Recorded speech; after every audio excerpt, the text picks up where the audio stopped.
I'm going into 7th grade. I play football and basketball. All right. Now, what's your goal? What do you want to get out of this camp? I came here to become faster. Okay, faster in what? Because you play two sports. Now, I'm going to be honest with you. Football speed and basketball speed are two completely different things. I can go out there as an offensive lineman, which is what I play. I mean, I know you guys probably looked at me and thought I was a running back or a quarterback. But offensive lineman is what I play, all right? My fast is a lot different than any other sports fast. I have to be fast for 5 yards. Or let me back up. I have to be quick for 5 yards. I have to be fast for 8 yards. Anything past that, hey, running backs, you're on your own. Right? Quarterback breaks the pocket, he's running down the field. Hey, I got you the first 8. You get hit after that, hey, good run, let's get back to the huddle. That's just the way it is. All right? So now, let's be specific. I'm trying to teach you guys how to make specific goals. So you came in with a great goal. I want to get faster. All right, cool. Now let's take this another step. What do I want to get faster in? If it's in basketball, I want to get faster between foul line and foul line. Right? You're tall and long. Chances are you probably have a center on your team, correct? Right. So you can play that sport too. Your speed needs to be how fast can I get from this paint to this paint. That's it. Matter of fact, you should wear a track out in the middle of your basketball court of just your footsteps from one paint to the other paint, because that's all you're going to play. Now, until they start putting a ball in your hands, you start trying to be Dirk Nowitzki shooting 3-pointers. But other than that, that's where you want to get faster at, right? All right. Young lady. I'm Kayla New. I'm going into 10th grade, and I do track and cheerleading. Track and cheerleading. All right. What are your goals out of this? I want to get faster on the track and come out of the blocks faster. Perfect. Now, what's your sport? Or what's your race? The 100, 200, 4x1. She running like that. She's a speed. As you can tell, I'm not necessarily built for the track situation. I did a lot of the throwing stuff, but what I can tell you is the biggest thing that you can get out of this is going to be your acceleration and your burst coming out of the blocks. Right? If you haven't looked at Coach, he's built from the waist down. Kind of. Calf-wise, like chicken jump strips. Other than that, They quick. other than that, this is the guy that you want to see, and so you're doing a good job of coming here. So now look, let's get back to the negative expectations that people put on you. All right, I'm gonna tell you a story of a friend of mine. All right, who was a much better athlete than myself. This angle is Bigger than I better. was, stronger than I was. Better. Not necessarily smarter than I was, and he didn't necessarily look better than I did. But athletically, he was 2, 3, 4 steps much higher than I was. And he's actually the reason I actually got into football, because he used to tease me, mess with me all the time. All right? I'll tell you his name. His name's Jamar Nesbit. He's probably the best offensive lineman you've never heard of. And that's just honest. All right? He's probably the best offensive lineman that you guys have never heard of. Why? Because he came from a family where positive things were not expected of him. As a matter of fact, only negative things were expected of this family. His father was an alcoholic. His mother did things with her free time that weren't necessarily positive. All of his brothers and sisters had been to jail. All of his relatives, cousins, aunts, and uncles had done things that had either put them in jail or ended their lives early. All right? So now, here you have a kid, Jamal Nesbit, who, as I just told you, much better at playing football than I am. Matter of fact, to this day, as a naturally gifted athlete, he's probably much better than a lot of the people you see in the NFL, purely as an offensive lineman. And that's just me being honest. That's not just for the story. That's not. He was, in high school, better than pretty much 80%, 85% of the people I've played with in the NFL. That's just hands down. His feet were quicker. His hands were faster. He was stronger. He didn't get bull rushed. He was a better player. Now, he could not fight. the negative expectations that were put on top of him. He wasn't strong enough mentally to deal with the negative things that happened when he went home. Now, it's hard. Listen, I'm not standing here in front of you guys to tell you that this is easy. I'm not standing here in front of you to tell you that success is easy. Because if success was easy, everybody would be successful. And as we've seen, everybody is not successful. It is not easy. And I'm not just talking about success in athletics. I'm talking about success in the business world. I'm talking about success in school. I'm talking about success in friendships. I'm talking about success in relationships outside of your family. They're not easy. Anything that takes work is not easy. Anything worth having is not easy to obtain. As I said, if it was, everybody would have it. For example, what you guys are doing out here for these 4 days is not easy. You guys figured that out on the first day. It was an eye-opener for a lot of you, correct? Because when you went to school and you went to the PE or you did gym or whatever you guys call it, recess, you went out and played. There was no structure to it. You just did it. You might come inside, have a little sweat coming off your forehead. Maybe your shirt was a little wet, so you thought you guys had worked. It wasn't until you stepped out on this field yesterday that you understood, hey, you know what? There's a different level to what we've been doing. What I had done in the past is not really work. What I had done in the past may have felt like work, may have felt hard, but this is hard. Correct? So I tell you that to tell you this. So now that you've already passed yesterday, now that you look back at it, it might not have been as hard as you really thought it was now, huh? Because now you're doing it again today. Correct? So now we all understand that doing something hard, okay, for the first time, that's one thing. But now you guys came back and did it a second time. Correct? Now what does that take? That takes courage. Because you knew it was hard.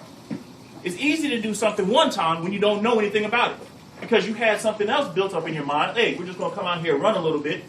I'm pretty quick. I'm pretty fast. All my friends say I'm fast. This will be easy. Came out yesterday, found out it wasn't easy.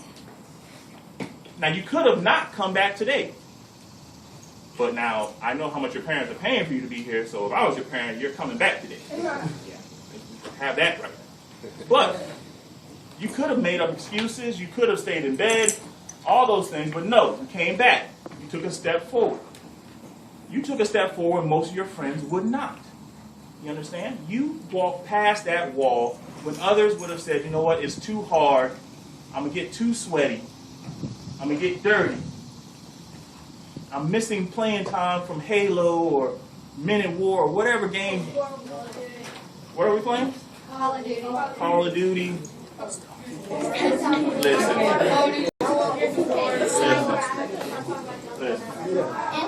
It is what it is. Wolfpack.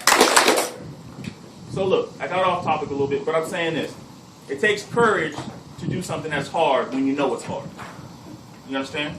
And for that, you guys should feel good about yourself. No matter if you're not the fastest one out here. No matter if you're not the strongest. No matter if you can't finish with the group. You understand? I guarantee you, look, I come out here tomorrow with you guys, the first 2 or 3 doggone drills, I'm going to blow every single one of you guys out. No. Guaranteed. I would blow every single one, the first 3. After that, I'm going to be the loudest cheerleader on the sideline. But I'm telling you guys this. Be proud of yourselves for coming out here and taking the step. You understand? Mark that off as a box. Understand that from here on in, going forward, even if it appears hard, take the step and try. Because you don't know if you can do it. And even if you can't do it as well as you think you should be able to do it, keep coming back. That's all. So now let me go back to this story with Jamal here. I've gotten off topic. He couldn't deal with the negative expectations. Whenever he went home, no matter if he had played well, no matter if he had stayed out of trouble in school, no matter if he had actually done halfway decent in school academically, all he heard was, you're going to mess it up in the end. And I know this because he told me this. Now listen, I was blessed. Both of my parents are at the house. Both of my parents cared about academics first. I only got to play sports if I stayed on the honor roll and had straight A's. That's it. Sports was a reward. That's why I worked hard. Because I wanted to go out and play with my friends. That's it. That's how this happened. That's how me being in the NFL for 11 years, that's how me going to college on a scholarship, that's how that happened. Because I worked hard and I wanted to play with my friends, so I kept my grades up. Now my friend Jamal didn't have that. He had somebody, and not just somebody, he had a gaggle of people, his entire family telling him, doesn't matter how hard you work, doesn't matter how well you do, you're going to mess it up. Now how hard is it to work through that? The people that are supposed to build you up the most are the ones tearing you down. Now, they're not doing it physically. They're not beating you, or they weren't beating him. They weren't telling him he couldn't go out and play football. They weren't telling him he couldn't go to the library and study and do his projects and be in study groups and all this sort of thing. They weren't telling him that he couldn't do those things. They weren't keeping him from doing those things. They weren't keeping him from getting a part-time job so that he can earn enough money to have cleats to play. All these things he did on his own. But whenever he came home and had an accomplishment, something that he felt proud about, something that he worked hard to do, there were those people in his ear. And those voices just kept getting louder and louder. Till one day, my friend Jamal decided, you know what, they're right. I might as well give in to what everybody is saying. And I might as well act the way they say that I'm going to end up acting anyway. Why fight it? Why try to change my circumstances? So now, let me cut the story in half and say, at this time, he has convinced me, he has teased me, and it's all positive, but he had teased me to the point to where I said, you know what? Forget it. I'm going to play. I'm going to play football just to shut you up. I'm tired of hearing you mess with me. Calling me, soft, and I was a wimp, and I couldn't play football and all that sort of stuff. Now, mind you, I never played football in my life. But he and I are about the same size. He's a little bit bigger than me. Coaches are asking him, why aren't I playing? Because they know we're friends. So I go out there and I'm playing. He's playing as well. We're about to start the season. He and I are on the offensive line and the defensive line, and we are going to make up quite possibly the best defensive line in South Carolina at the time on JV. Because look, I wanted to play, but I knew I wasn't going to play varsity. Because those guys were too big, too strong, and I had never played. And I didn't. So let me tell you this. Look, I'm 6'3", 320 pounds in high school. So it's not like I'm a small dude. But, look, I'm small. I was small up here. I don't know how big I am. I don't know how fast I am, how strong I am. I've never played this sport before. So, we're going to play JV. I'm going to have fun with my friend. What could be better? Well, things in Jamal's life kind of turned. It went from, yeah, we're going to go do this, we're going to do all this, we're going to go to college together, we're going to go to the pros together. It went to, hey, tell coach I'm not going to make it to practice today. What? No, you're not going. I'm not. Listen, I'm only doing this because you wanted me to. So, back to the story, Jamal doesn't show up for the entire season. Matter of fact, that last call I got from Jamal was, hey, I'm not going to make it to practice today. So now this is 2 days. We're about to leave to go off to summer camp before school starts. And back then, we went away to camp for training camp for high school. Longburg, South Carolina. The bus waits half hour, an hour, because Jamal is going to be the star player. Coaches are asking me. I'm calling, they're calling my parents. My parents are calling around trying to find him. We leave for camp. Now, I've got other things really to worry about besides where Jamal is because it's hot outside, 1. 2, I'm not in the greatest shape. 3, we have 4 practices a day, or I don't know what I'm doing out here. I don't know how to play. I don't know how to get in the stance. And all I know is there are guys across the line from me with helmets, and at the time it felt like full-grown beards, dip hanging out their mouth. Listen, I don't know what's going on. So I can't worry about what's going on with Jamal. I'm worrying about saving my life out here on this football field. That's just the way it is. We're away for 2 weeks. I come back. I'm sorry, not 2 weeks, for a week. We come back, and, you know, all the parents meet us at the bus, all that sort of stuff. First thing I ask, hey, look, have you guys caught up with Jamal? You know, you can always tell when your parents don't want to tell you something. Right? Yeah.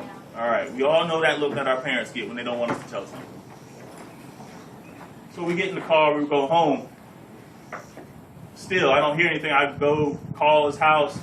You know, we get one of those, you know, this caller is not accepting. But back then, you just get a busy tone or you just get a dead silent tone when the phone's been turned off.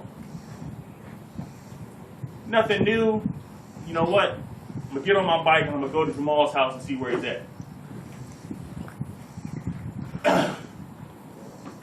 His father answers the door. Not always the nicest of guys. Nothing truly out of the ordinary. I ask where Jamal is. You know, tells me to mind my own business. Go around asking some other guys. Some guys I know that Jamal normally doesn't hang around, but probably know what's going on. Where is Jamal? Have you seen him? Oh, you haven't heard? No, I hadn't heard. What's up? So now, let me explain something to you guys about me, first off. A, I didn't come from an area to where, you know, crime, drugs, all that sort of stuff was rampant. That's not where I came from. Like I told you, I was born and raised overseas. So, for me to even come to that neighborhood, I wasn't thinking, first off. I was worried about Jamal. And I'll be honest with you, that's not... Suffice it to tell you this. When they told me what happened to Jamal, you know, everything that all the environment and everything kind of just went away. You understand? So when something happens, you don't really know how to kind of deal with things. So now I'm going to tell you this story, or this part of it. Jamal didn't die. All right? So I know how I kind of left it. Jamal didn't die. But he was in a situation the night he called me that he shouldn't have been in. And it had to do with elements of his parents' life and his family life that he was trying to escape. That he was working his behind off to get away from. All right?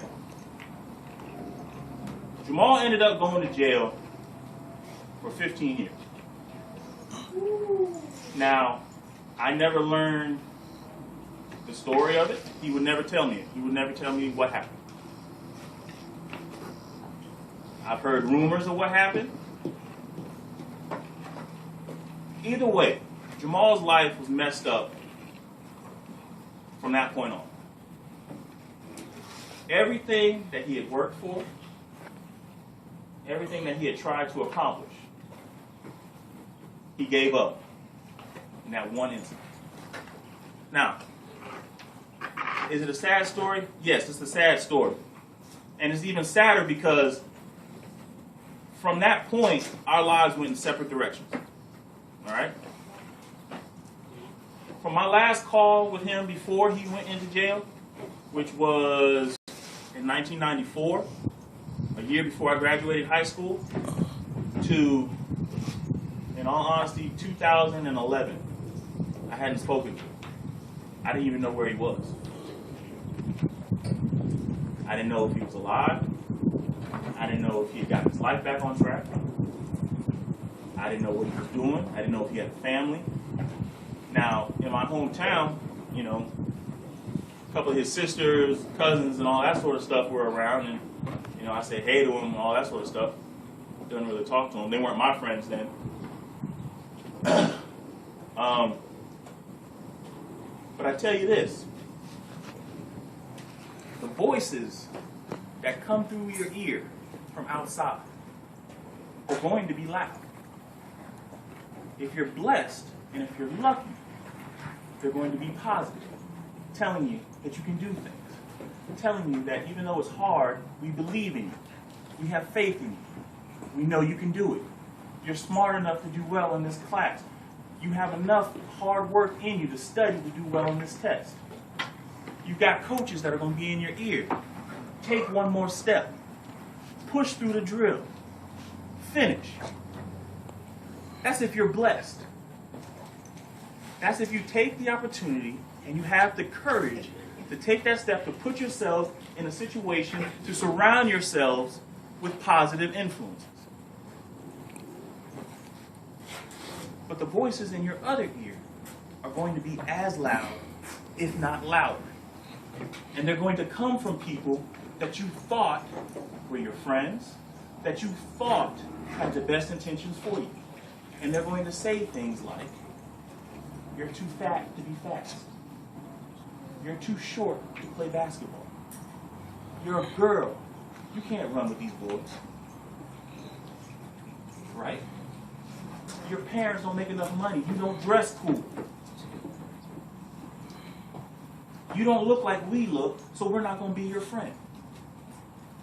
You don't play sports well enough, so we're not going to include you. You like to read. You like to use your computer. You like to study and get good grades. You've got to be a nerd. We're not going to hang with you. These are the type of voices that you're going to hear over and over and over again. And they're just going to get louder and louder. Because I'm going to tell you this. The more you succeed, the harder you work, the more steps that you take forward, the louder and louder their voices are going to be. Why? Because obviously when we were whispering those negative thoughts to you, they weren't doing anything because you're still succeeding. So now we have to yell. Now I have to talk like this so that you hear that you're not going to succeed. Because when I was saying this, look, you're too fat. You're not smart enough. You pushed right through that. You guys see what I'm saying? Do you understand what I'm saying? Yes, sir. When the voices are low, they think that they have it.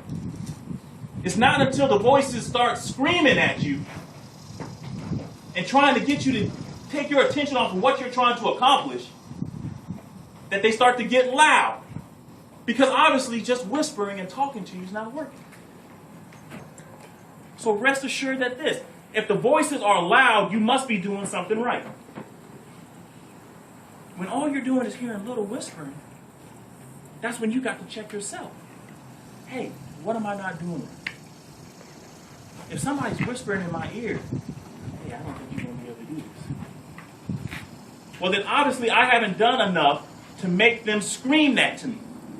If they think that they can get to me by whispering, I'm not good enough. Well, then obviously I'm giving them ammunition to think that they can affect what I'm going to do. When the voices get like this telling you can't do something, you're on the right path. If somebody's talking to you like this, I don't think football's your sport. Maybe little girls should stay in the kitchen. Maybe little girls can't be athletes. Hey, there's a dance. Maybe you should do it. Maybe you should just work on makeup. When the voices are like that, that means that you're giving them something that they think that they can tell you what you should do. You understand what I'm saying? Now you're the only girl here. That's the only reason I'm picking on you. Right? A little man right here. Hey, you're too small. You can't do it. You're only 6 years old. How dare you? How did you know that? I I've got 2 sons too, I know. You're only 6. What makes you think that you can hang in this high school? Hey, psst. It's only 10th grade. You shouldn't be here. Right? Now, if you allow yourselves to listen to those types of things, I'm not going to say that you're going to end up like my friend did. That's not what I'm saying at all. I'm giving that example to show you guys that even though you work hard, even though you try to put yourselves in a positive situation, bad things can still happen if you allow that one time. If you let your guard down one time. If you stop and think, you know what, they might be right. And you start whispering to yourself. See, that's when you've lost. You understand? Because people can whisper to you all you want. But you know what? It has to go in through an ear for you to hear. Guess what? Whenever you talk to yourself, you hear, no matter how loud or how soft it is. I'm going to give you this last little saying right here. How loud is that voice in your head? And what is it saying to you? Is it saying you can't do it? Or is it the loudest voice that you hear and it's speaking positive to you? I'm 6 years old, but I guarantee you I'm going to be the hardest working person out there. I'm going into high school. I may not have never played football before, but I guarantee you the coaches are going to be impressed with what I'm putting on this field. I play basketball. I may be a center. Coach, give me the ball. Let me shoot. You know what I'm saying? What voices are you hearing in your head? Again, I'm Jamar Nesbit. I appreciate you guys letting me talk to you guys today, and hopefully I can kind of change the voices that you guys are hearing in your head. Now, I'm not telling you guys to be crazy, schizophrenic, and I'm hearing voices. No. What messages are you sending yourself? Your parents, your friends, your family, your teachers, your coaches. They can say to you what they want to say. They can say to you what they think you need to hear. But it's not until you take control of the own voices that you hear in your head. Are they negative? Are they positive? How loud are they speaking? It's not until you take control of those voices in your head that tells you that you can take another step in that field when it gets hot. That tells you, hey, I'm out here working. My friends are sitting on their behinds at home in the air conditioning playing video games. I'm out here working, coach. Let me show you what I've been working on all summer. Coach, I can explode out the box. Hey, let me do the 4x1. Let me be the anchor. Not until you control those voices. But you got control over what you're going to be in life. And now, just because you work hard doesn't mean you're going to succeed. But if you don't, you're definitely not going to succeed. All right? Thank you, guys. Have a good day.